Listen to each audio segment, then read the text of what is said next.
এই পটুয়াখালী 3 আসনের জনগণের ভোটকে কিভাবে রক্ষা করবেন?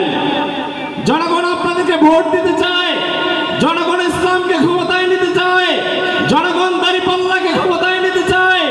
এই ক্ষমতাকে অক্ষুণ্ণ রাখার জন্য জামাত ইসলামের কর্মীরা প্রাণ দিয়ে হলো এই জিহাদে অংশগ্রহণ করবে ইনশাআল্লাহ। সম্মানিত উপস্থিতি, আজকে আমাদের ঐক্যবদ্ধ হয়ে গোটা জাতি চাচ্ছে ইসলামী দলগুলো ঐক্যবদ্ধ থাকুক। আরেক ঐক্যবদ্ধ হলে এই দেশের আপামর জনতা আর চাঁদাবাজিকে পছন্দ করে না, দুর্নীতি অনিয়মের বিপক্ষে দাঁড়িয়েছেন। এখন মানুষ চায় না ইনসাফ দাঁড়িপাল্লা বাক্কায় ভোট দিয়ে আল্লাহর দ্বীনকে জমিনে কায়েম করার দীপ্ত প্রত্যয় তারা ব্যত্যয় করেছেন। অতএব আমাদের এই মাঠকে শক্তিশালী করে জনগণের মাঝে আমাদের এই দাওয়াতকে পৌঁছে দিয়ে আপনাদের সামনে অগ্রণী ভূমিকা পালন করতে হবে।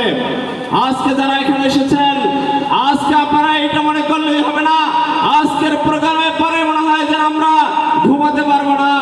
আজকের প্রোগ্রাম থেকে আগামী নির্বাচন পর্যন্ত প্রতিটি সেন্টারকে পাহারা দিতে হবে। এই পাহারা হচ্ছে 2 ভাগে, একটা হচ্ছে ভোটের দিন পাহারা, আর একটা হচ্ছে এখন আপনাদের জনগণের জানমালের পাহারা দিতে হবে। আজকে আপনারা জানেন গোটা দেশব্যাপী বাংলাদেশের বিভিন্ন জায়গায় চাঁদাবাজি অনিয়ম দুর্নীতি চলছে। এর বিরুদ্ধে আপনাদেরকে সব জায়গায় সচেতন হয়ে ঐক্যবদ্ধ হয়ে প্রতিরোধ গড়ে তুলে বাংলাদেশ জামাত ইসলামীর পক্ষে জনমত গঠন করার আহ্বান রেখে আজকের প্রোগ্রামের উদ্বোধন ঘোষণা করছি। আসসালামু আলাইকুম ওয়া রাহমাতুল্লাহি ওয়া বারাকাতুহু।